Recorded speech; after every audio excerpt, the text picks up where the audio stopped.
Welcome to the channel. Welcome back. আশা করি সবাই ভালো আছে। প্রতিবারের মতো আজকেও নতুন একটা ভয়ানক দুর্দান্ত ভিডিও নিয়ে হাজির হলো। যেহেতু এখন ভোটের সময়, এক ভাই আমাকে ভোট কেন্দ্রিক তার সাথে ঘটে যাওয়া একটি সত্য ঘটনা ইমেলের মাধ্যমে পাঠিয়েছে। আজকে আপনাদেরকে আমি সেই ইমেলটি পড়ে শোনাবো। আজকের ঘটনাটি আমাদের কাছে পাঠিয়েছেন মোস্তাফিজুর রহমান নামের একজন। তিনি লিখেছেন, আমি একজন স্কুল শিক্ষক। 2023 সালের ইউনিয়ন পরিষদ নির্বাচনে আমাকে পোলিং অফিসার হিসেবে দায়িত্ব দেওয়া হয়। ভোট কেন্দ্র ছিল একটি বহু বছর বন্ধ থাকা প্রাথমিক বিদ্যালয়। আমি এসব ভোট-টুতে বিশ্বাস করি না, কিন্তু ওই রাতের পর আমি আর কোনোদিন নির্বাচন ডিউটিতে স্বেচ্ছায় নাম দিইনি। এখন আপনারা শুনবেন তার নিজের ভাষায় সেই রাতের ঘটনা। আমাদের ভোট কেন্দ্র ছিল দক্ষিণ চরপাড়া সরকারি প্রাথমিক বিদ্যালয়। গ্রামের একদম শেষ প্রান্তে, চারপাশে ধান ক্ষেত, পিছনে একটা শুকনো খাল। লোকজন বলল স্কুলটা 3 বছর ধরে বন্ধ। ছাত্র নেই, শিক্ষক নেই, কেউ আসে না। দুপুরে আমরা 4 জন কর্মকর্তা সেখানে পৌঁছাই। প্রিসাইডিং অফিসার, 2 জন সহকারী আর আমি। ভবনের রং উঠে গেছে, জানালার কাঁচ ভাঙা, দরজায় মরিচে ধরে গেছে। ভিতরে ঢুকতে ধুলোর গন্ধ আর একটা অদ্ভুত ঠান্ডা। আমাদের কক্ষ ছিল 5ম শ্রেণীর রুম।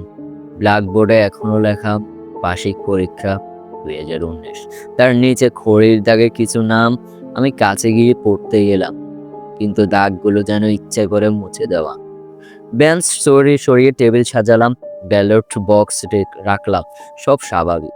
কিন্তু একটা জিনিস খেয়াল করলাম, রুমে একটা কাঠের আলমারি, তালা ভাঙা, দরজা আধা খোলা, ভেতরে পুরনো খাতা।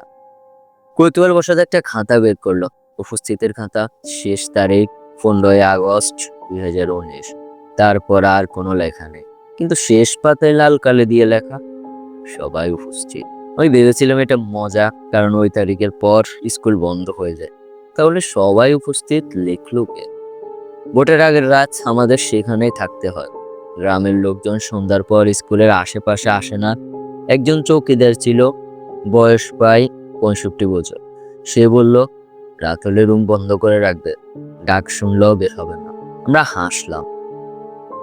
রাত প্রায় 11টা।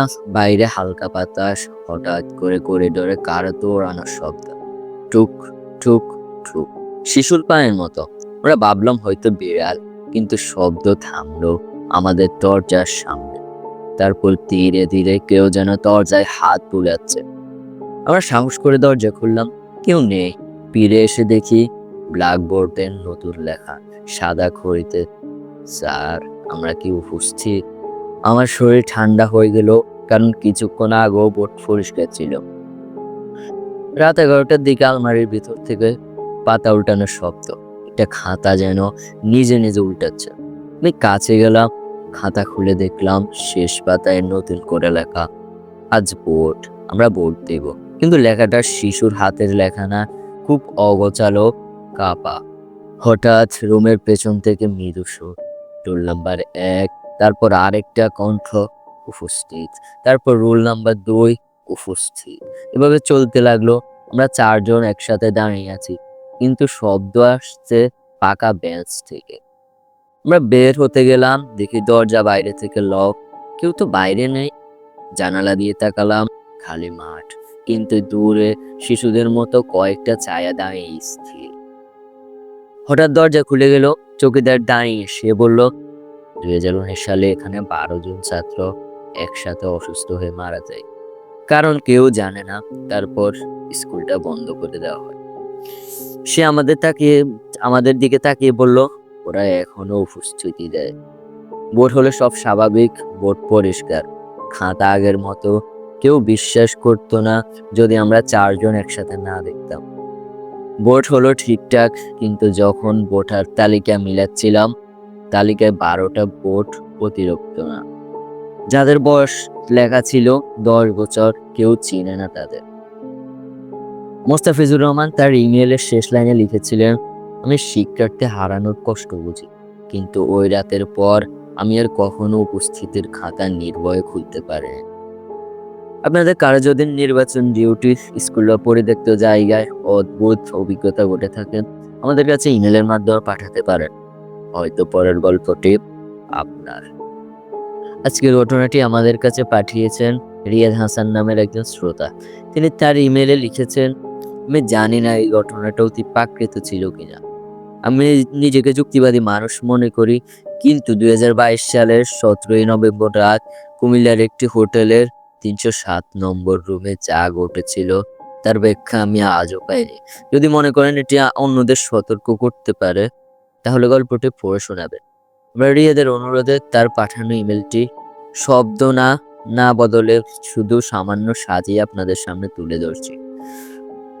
এখন থেকে আপনারা শুনবেন রিয়াদের নিজের ভাষায় তার অভিজ্ঞতা। সেদিন কুমিল্লায় অদ্ভুত কুয়াশা। নভেম্বরের মাঝামাঝি হলেও এত ঘন কুয়াশা হওয়ার কথা না। বাস থেকে নামতেই দেখলাম রাস্তার মানুষ কম। একটা রিক্সা নিয়ে হোটেলের সামনে এলাম। হোটেলটা বাইরে থেকে খারাপ না, 3 তলা বিল্ডিং, নাম ঝকঝকে সাইনবোর্ডে লেখা, কিন্তু আশেপাশে অস্বাভাবিক চুপচাপ পরিবেশ। রিসেপশনে মাঝবয়সী এক লোক, আমি ঢুকতে সে মাথা তুললো, আমার দিকে তাকিয়ে কিছুক্ষণ চুপ করে রইল, যেন আমাকে মাপছে। আমি বললাম, একটা সিঙ্গেল রুম লাগবে। সে রেজিস্টারে গিয়ে দিল, আমি সাইন করলাম। সে খুব ধীরে বলল, 307। তার কণ্ঠে কোনো স্বাভাবিকতা ছিল না। আমি জিজ্ঞেস করলাম, অন্য রুম নেই? সে তাকালো, বলল, পাকা আছে, কিন্তু আপনার জন্য 307। আমি তখন বিষয়টা গুরুত্ব দেইনি। 3য় তলায় উঠতে মনে হলো যেন তাপমাত্রা কমে গেছে। করিডোরের আলো হালকা হলুদ। সব রুমের দরজায় নাম্বার প্লেট, কিন্তু 307 নম্বরটার রং একটু পিকে। দরজার সামনে দাঁড়িয়ে হালকা গন্ধ পেলাম, ভেজা দেয়ালের মতো। ভেতরে ঢুকতেই লক্ষ্য করলাম ঘড়ি চলছে না। দেয়ালের ঘড়ি 12টা 17 মিনিটে আটকে। আমি ফোন বের করে সময় দেখি, রাত 9টা 40 মিনিট। এসি আগেই অন ছিল, কিন্তু রিমোট টেবিলের সোজা রাখা। বিছানার চাদর টান টান, তবুও মাঝখানে অল্প চাপা দাগ, যেন কেউ বসেছিল। আমি টিভি অন করলাম, চ্যানেল নিজে নিজে পাল্টাতে লাগলো। রিমোট কাজ করছে না। হঠাৎ টিভি স্ক্রিনে 1 সেকেন্ডের জন্য একটা বাথরুমের দৃশ্য ভেসে উঠল। আমার রুমের বাথরুম না, অন্য কোনো বাথরুম। ভেজা দেয়াল, মেঝেতে ছায়া, তারপর স্ক্রিন নরমাল। রাত 11টার দিকে দরজার নিচ দিয়ে কারো ছায়া দেখতে পেলাম, দাঁড়িয়ে আছে। আমি দরজার কাছে গেলাম, ছায়া নড়লো না। দরজা হঠাৎ হালকা কেঁপে উঠলো, কিন্তু কোনো শব্দ নাই। লোকটা বলল, আপনি কি এখনো ভেতরে আছেন? আমি বললাম, মানে? সে বলল, কিছু শুনলে দরজা খুলবেন না। আমি বললাম, কে এসেছে? সে ফিসফিস করে বলল, ওরা নক করে না, লাইন কেটে গেল। আমি আয়নার সামনে দাঁড়ালাম, নিজেকে দেখছি, কিন্তু মনে হলো আমার পিছনে অল্প নড়াচড়া। আমি ঘুরে তাকালাম, কেউ নেই। আবার আয়নায় তাকালাম, এবার স্পষ্ট দেখলাম বিছানার পাশে কারো ভেজা পায়ের ছাপ। ঘুরে দেখি মেঝে শুকনো। বাথরুমের দরজা নিজে নিজে ধীরে ধীরে বন্ধ হলো। ভেতর থেকে পানি পড়ার শব্দ। আমি দরজায় কান লাগালাম। ভেতর থেকে দুজন মানুষের কথার মতো পিস। একজন পুরুষ, একজন নারী। শব্দ স্পষ্ট।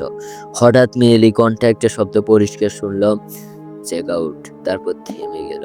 হঠাৎ পুরো রুম অন্ধকার। মোবাইলের আলো জ্বালালাম, দেখলাম বিছানার চাদর এলোমেলো, যেন কেউ শুয়েছিল। তারপর আমার কানের কাছে, খুব কাছে, একটা ঠান্ডা নিঃশ্বাস। আমি স্থির, নড়তে পারছি না। দরজা নিজে নিজে খুলে গেল। করিডোরে কেউ নেই, কিন্তু কার্পেটে ভেজা পায়ের দাগ, দুটো নয়, 4টি, যেন 2জন পাশাপাশি হাঁটছিল। দাগগুলো আমার দরজা থেকে করিডোরের শেষ দেয়াল পর্যন্ত গেছে। তারপর হঠাৎ শেষ। ভোরে নিচে নামলাম। রিসেপশনের লোকটা বলল, আপনি পুরো রাত ছিলেন? বললাম, কেন? সে বলল, 2 বছর আগে ওই রুমের বাথরুমে এক দম্পতি আত্মহত্যা করেছিল, কিন্তু রিপোর্টে লেখা দরজার ভেতর থেকে লক ছিল। তবুও ভেজা পায়ের ছাপ রুমের বাইরে পর্যন্ত গিয়েছিল। আমি চুপ। সে শেষবার বলল, 307 নম্বর রুমে কেউ চেক ইন করে, কিন্তু ওরা কখনো চেক আউট করে না। রিয়াদের ইমেল এখানে শেষ। তিনি এখনো বলেন, হোটেলে উঠলে রুম নম্বর আগে জিজ্ঞেস করেন, তারপর 307 হলে সেদিন আর থাকেন না। আপনাদের কারোর সাথে হোটেল ভাড়া পাড়া বাসা বা যে কোনো জায়গায় অদ্ভুত অভিজ্ঞতা ঘটলে আমাদের কাছে ইমেলের মাধ্যমে পাঠাতে পারেন। হয়তো পরের গল্পটি আপনারই হবে।